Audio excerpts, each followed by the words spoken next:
अभी उठाओ अपना बोरिया बिस्तर और निकल जाओ मेरे घर से। लेकिन भैया ये घर तो मेरा भी है। नहीं था। क्या बोल रहे हैं आप? सही सुना तुमने। अब तुम्हें ज्यादा दिमाग लगाने की जरूरत नहीं है। तुम अभी अपने पत्नी और बच्चों के साथ निकल जाओ यहाँ से। लेकिन भैया आप अचानक से मुझे घर से निकाल क्यों रहे हैं? और माँ?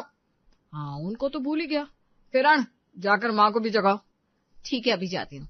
किरण कमरे में जाकर अपनी सोती हुई सास को जगाती है। उठिए माँ जी। क्या हुआ बहू, इस वक्त क्या काम आन पड़ा?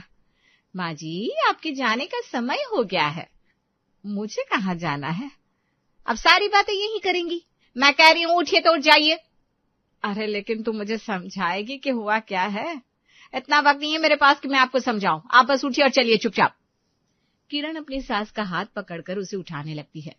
अरे इतनी जल्दी क्या पड़ रही है तुझे? उठ रही हूं ना जाने कौन सा आसमान तेरे सर पर आ गया।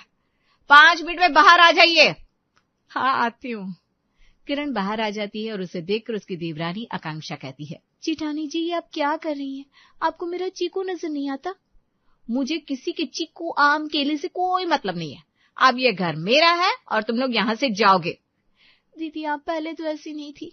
मैं तो हमेशा से ही ऐसी थी। पता नहीं तुम लोग पहचान क्यों नहीं पाए। पहचानते भी कैसे? आप हमेशा अच्छे होने का नाटक जो करती रही। तभी शांति भी अपने कमरे से निकल आती है और सबको हॉल में खड़ा देखकर पूछती है, कितनी ठंड हो रही है? अपना अपना कमरा छोड़कर तुम सब यहाँ क्या कर रहे हो? कौन से मुद्दे पर चर्चा चल रही है भाई? माँ, अब सारी चर्चाएं खत्म हो चुकी है। अब बस फैसला होना बाकी है। कौन सा फैसला? फैसला भी हो चुका है। अब निकालो इन सबको धक्के मारकर घर से बाहर। अगर थोड़ी भी शर्म बची होगी तो धक्के खाने का इंतजार तो नहीं करोगे तुम अजय? नहीं भैया, और अब मुझे लगता है कुछ कहने की जरूरत भी नहीं है। अरे कोई मुझे समझाएगा क्या नाटक चल रहा है यहाँ? कोई नाटक नहीं है माँ। तुम जाओ, अपना सामान ले आओ और 10 मिनट में निकल जाओ मेरे घर से। राजेश, ये तू क्या बोल रहा है? कौन सा घर? ये घर तो मेरा है, मेरे नाम पर है। वो जमाने गए माँ जब ये घर तुम्हारे नाम पर हुआ करता था। अब ये घर मेरे नाम पर है। घर ही नहीं, दुकान भी। क्या? तूने मेरे साथ धोखा किया बेटा? माँ किसे अपना बेटा बोल रही हो? सही कहा। इसका मतलब इसीलिए तू इतने दिन से मेरे दस्तखत लेने के लिए आगे पीछे घूम रहा था। चलो, अब तुम लोगों को समझ में तो आ गया। चलो अब निकलो यहाँ से मेरे घर से फटाफट। जल्दी जल्दी अपना सामान ले लो भाई, रात बहुत हो गई है, हमें सोना भी तो है। हाँ, मुझे सुबह रेस्टोरेंट संभालना है जाकर। भैया, क्या आपने मुझे बिजनेस से भी बेदखल कर दिया? अरे ये भी कोई पूछने की बात है? बिजनेस से भी, घर से भी। चलो जाओ यहाँ से। आकांक्षा, अपना और माँ का सामान ले लो। हम कहाँ जा रहे हैं पापा? कहीं तो जाएंगे बेटा, फिलहाल तो यहाँ से बाहर जाना है। हम घूमने जा रहे हैं। हाँ, चलो बेटा। अजय अपनी पत्नी, बेटे और माँ को लेकर घर से बाहर खड़ा हो जाता है। तभी किरण राजेश से कहती है, सुनिए। हाँ कहो। हम इस बेकार से ठेले का क्या करेंगे? बेवजह का कबाड़ा ये। तो क्या चाहती हो तुम? अरे वो तो तुम्हारे पापा जी की आखिरी निशानी है। हाँ तो ले जाओ इसे भी उठाकर। हमें अपने घर में कुछ कचरा नहीं रखना है। यही तो मैं कहना चाह रही थी। अरे ले जाओ भाई, इस ठेले को भी अपने साथ ले जाओ। दीदी, हमारे बारे में नहीं तो कम से कम बूढ़ी सास के बारे में तो सोच लेती। नहीं, नहीं सोचना मुझे, तुम ही सोचो। ठीक है, चलिए माँ जी। अब इन लोगों के दिलों में और जबान में हमारे लिए जहर के अलावा कुछ भी नहीं है। अरे जाओ जाओ, जल्दी जाओ भाई। हाँ। अजय और आकांक्षा सारा सामान ठेले पर रख देते हैं और ठंडी रात में चलते हुए निकल जाते हैं। माँ अब थक तो नहीं गई ना? अरे नहीं बेटा, लेकिन हम कहाँ जा रहे हैं? मैं किसी रिश्तेदार के यहाँ नहीं जाऊंगी। किसी के एहसानों तले दबना नहीं है मुझे। नहीं माँ, हम रिश्तेदार के यहाँ नहीं जाएंगे। सुनिए, अभी बहुत देर हो गई है, चलते चलते एक काम करते, यहीं रुक जाते हैं, ये जगह ठीक है। अरे पर ये तो हमारा ही रेस्टोरेंट है। तो क्या हुआ, ये भैया के नाम पर जरूर है, लेकिन पापा जी ने इसे शुरू किया था, हम इसके सामने ही रहेंगे। ठीक है। अजय और आकांक्षा मिलकर रेस्टोरेंट के सामने ही तंबू तान लेते हैं और अगली सुबह जब राजेश रेस्टोरेंट आता है तो देखता है उसका छोटा भाई सामने ही है। अरे भिखारियों को यही जगह मिली। लेकिन भैया जी, वो तो आपका ही परिवार है, उस सड़क पर क्या कर रहे हैं? तुझे भी वहीं जाना है क्या? अगर ऐसा तो चला जा। नहीं नहीं नहीं। तो फिर काम कर अपना, देख कितने ग्राहक आ गए हैं। जी जी भैया जी। राजेश अपने रेस्टोरेंट से नीचे आता है और सामने बैठे अपने भाई से कहता है, क्यों, कहीं और जगह नहीं मिली तो मेरे बिजनेस पर नजर डालने आ गया? क्यों भैया, अब क्या ये सड़क भी आपने अपने नाम करवा ली है? अरे घर से क्या निकाला, जबान भी तेज हो गई तेरी। भैया बोल रहा हूँ आपको, अभी भी ये नहीं दिखा आपको? अरे अजय तू चुप बैठना, क्यों उसके मुंह लगता है? जहां रहना है रहो, लेकिन मेरे रेस्टोरेंट के सामने तंबू मत लगाओ। अरे तू जाकर अपना धंधा संभाल, हमें क्या करना है मत बता। राजेश वापस लौट जाता है। अजय चिंता में पड़ जाता है, पता नहीं क्या होगा अब हमारा। क्या हुआ, इतने टेंशन में क्यों है तू? अब क्या बताऊं, मेरा और भैया का तो बैंक अकाउंट भी ज्वाइंट था और कार्ड भी उनके पास ही रहता था। अब तो जो ये थोड़े बहुत पैसे हैं मेरे पास, बस यही है। क्या मैं अपने मायके से? नहीं नहीं, क्या सोचेंगे वो सब हमारे बारे में, मेरे बारे में? तो फिर क्या करे? मुझे कोई और काम या नौकरी ढूंढनी होगी। हाँ, नहीं तो हम ऐसे कब तक रोड पर रहेंगे। नौकरी क्यों ढूंढनी है जब काम हमारे पास है? कौन सा काम माँ जी? हमारे पास ये ठेला है ना, अब हम फिर से यहीं से शुरू करेंगे। मैं कुछ समझी नहीं माँ जी।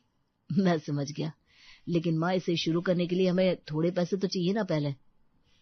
उधार मांगने में तो कोई बुराई नहीं है ना, आप मेरे घर वालों से उधार तो ले ही सकते हैं। हाँ शायद ये ठीक है। तो फिर बस अब हम यहाँ पर ही अपना बिजनेस शुरू करेंगे। आज से 50 साल पहले के समय की याद आ गई। बिल्कुल उसी जगह मैंने और तेरे बाबूजी ने ठेला लगाया था और ये बिल्डिंग खड़ी की थी। कोई बात नहीं माँ, अब हम मिलकर एक बार फिर अपनी पहचान बनाएंगे। हाँ बेटा। आकांक्षा अपने मायके से पैसे उधार ले आती है और उनका ठेला शुरू होता है। बेटा एक काम कर, एक पोस्टर और छपवा दे। कैसा पोस्टर? उस पर लिख, असली ओम प्रकाश कचौड़ी वाले। और इससे क्या होगा माँ? ग्राहक आएंगे बेटा, मुझे बिजनेस चलाना आता है। ठीक है माँ, जैसा आप कहो। अजय कचौरी का ठेला शुरू करता है और आकांक्षा अपनी सास से रेसिपी लेकर कचौरियां बनाती है। माँ जी अभी तक तो कोई नहीं आया, हम कब तक इंतजार करेंगे? थोड़ा सा सब्र रख बहू, इतनी जल्दी थोड़ी ना ग्राहक आते हैं, काम धीमे धीमे ही बढ़ता है। ठीक है माँ जी। तभी चीकू खड़ा हो जाता है और चिल्लाना शुरू कर देता है, ओम प्रकाश की स्वादिष्ट कचौड़िया, ओम प्रकाश की बढ़िया कचौड़िया, सिर्फ यहाँ और यहाँ। अरे आंटी और अंकल कहाँ जा रहे हो, जरा देखो यहाँ गरम गरम कचौड़िया। अरे चीकू क्यों चिल्ला रहा है, जिसे आना होगा आ जाएगा। पापा मार्केट में सब्जी वाले भी ऐसे ही बुलाते हैं, तभी तो जाते हैं हम उनके पास। वो तो ठीक है बेटा, लेकिन तुम परेशान मत हो, जिसको आना होगा अपने आप आ जाएगा। ठीक है पापा। चीकू चुपचाप बैठ जाता है। इधर राजेश के रेस्टोरेंट ओम प्रकाश कचौड़ी में लोगों का आना जाना लगा रहता है। भाई साहब आजकल मजा नहीं आ रहा है इनकी कचौड़ियों में। हाँ मुझे लगा सिर्फ मुझे गड़बड़ लगती है, लेकिन आपको भी महसूस हो रहा है ना? वही तो, 50 साल पहले जैसा स्वाद था अब नहीं बचा। मैं तो सोच रहा था 10 कचौड़ियां पैक करवा कर घर ले जाऊंगा, लेकिन क्या करूं, इन्हें तो खाने का मन भी नहीं कर रहा है। वही तो, चलो छोड़ो ये सब, अब कहीं और खाया करेंगे। हाँ हाँ चलिए।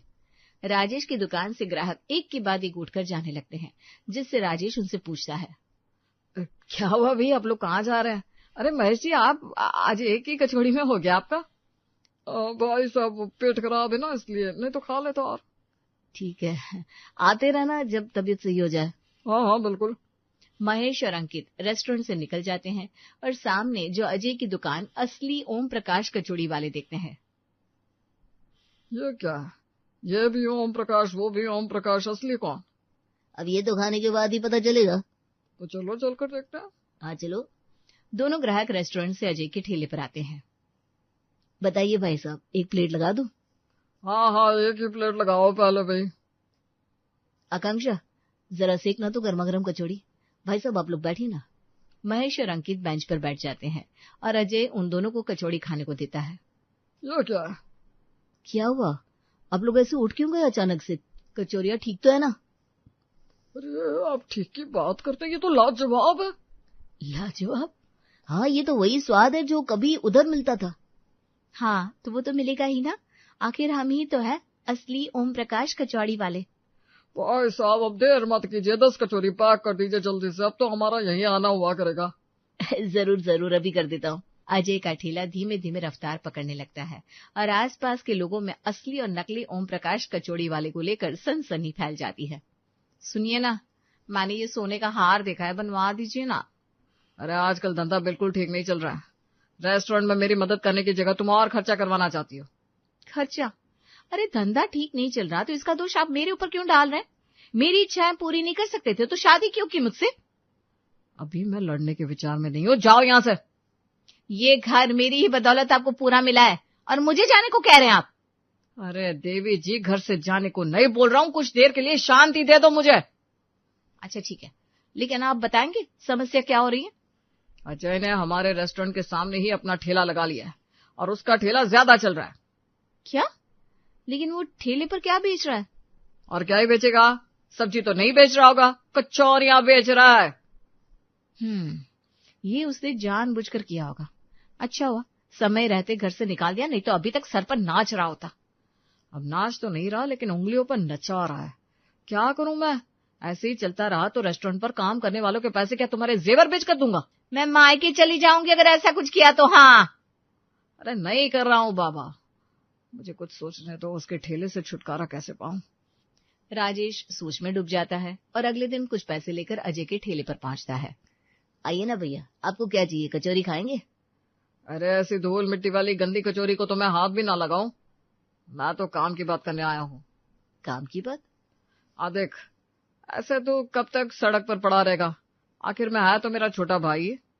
क्या रे, आज अचानक से कैसे याद आ गई रिश्तों की? हमेशा से याद तो थी माँ। काम क्या है जीजी? काम यही है कि तुम सब ऐसे रहते हो, मुझे अच्छा नहीं लगता, इसलिए ये लो कुछ पैसे और यहाँ से कहीं और चले जाओ। भैया, पहले आपने घर से निकाला, अब आप यहाँ से भी हटाना चाहते हैं। हमें आपके पैसे नहीं चाहिए, आप जा सकते हैं। हाँ, अभी इज्जत से जाने को बोल रहे हैं तो चली जाइए, नहीं तो मेरी लाठी रखी हुई है मेरे पास। रस्सी जल गई लेकिन तुम लोगों का बल अभी तक नहीं गया। पता नहीं किस बात पर इतना उछल रहे हैं। राजेश बड़बड़ाकर चला जाता है और अजय के ठेले पर ग्राहकों का आना जाना लगा रहता है। धीमे धीमे राजेश के रेस्टोरेंट में लोगों की भीड़ कम हो जाती है। अरे ये तो बहुत नुकसान हुआ जा रहा है, मुझे कुछ तो करना पड़ेगा। राजेश अपने नौकर छोटू को बुलाता है और कहता है, छोटू, अब तुम मेरी बात ध्यान से सुनो। तुम्हें मैं एक बहुत जरूरी काम देने वाला हूँ। बताइए ना। तुम्हें कैसे भी करके सामने वालों का तंबू यहाँ से हटाना है और उनका धंधा बंद करवाना है। लेकिन मैं ये कैसे करूंगा भैया? मेरे पास एक बहुत अच्छा प्लान है। अच्छा बताइए। सुन। राजेश छोटू को अपना प्लान बताता है और शाम के वक्त छोटू अपना रूप बदलकर अजय के ठेले पर आ जाता है। बताइए भाई साहब, क्या लेंगे? मुझे कचौरी दे दो। जी अभी देता हूँ। अजय कचौरी की प्लेट लगाकर छोटू को देता है और कचौरी खाते ही छोटू चीखना शुरू कर देता है। अरे ये क्या है, जान लेनी है क्या लोगों की? अरे क्या हुआ, आप चिल्ला क्यों रहे? ये देखो भाई लोगों। क्या हुआ भाई? मैंने अभी ही पैक करवाई है, जल्दी बताओ। ये देखिए बहन जी, कॉकरोच है, कॉकरोच इनकी कचौरी में। क्या बोल रहे हैं आप, दिखाइए तो। ये रहा इतना बड़ा कॉकरोच। छोटू सबको कॉकरोच दिखाने लगता है और वहां खड़े ग्राहक अपनी अपनी कचौरी नीचे फेंक देते हैं। राजेश ये सब अपने रेस्टोरेंट से देख रहा था। देख लो आप लोग, ऐसे सड़क के ठेलों से खाएंगे तो यही सब खाने को मिलेगा। भाई छोटू बहुत अच्छा काम कर रहा है। आप लोग फैसला कर लो, यहाँ का गंदा कचरा खाना है या कहीं और अच्छी जगह से कुछ। बात तो सही है, आज के बाद नहीं आएंगे हम। हमारे पैसे वापस कीजिए। हाँ, हमारे पैसे वापस करो। हमारे पैसे वापस कीजिए प्लीज। और ये लो अपनी कचौरी। अरे आप सबके पैसे मिल जाएंगे, लेकिन आप लोग जरा शांत हो जाइए। आकांक्षा मसाले पीस कर वहां आई थी, उसके हाथों में मसाले लगे हुए थे। कहाँ है कॉकरोच, दिखाइए तो। आकांक्षा छोटू के पास जाती है और उसका दोना लेती है, लेकिन मसाले की वजह से छोटू को छींक आ जाती है और उसकी दाढ़ी नीचे गिर जाती है। ये क्या, कॉकरोच की जगह मुझे तो कुछ और ही दिख रहा है। अरे ये क्या हो गया? हाय हाय, नकली दाढ़ी। नहीं नहीं, ये सब इनकी चाल है। चाल हमारी है या सामने वालों की? अरे भैया, वहां से क्या देख रहे हैं?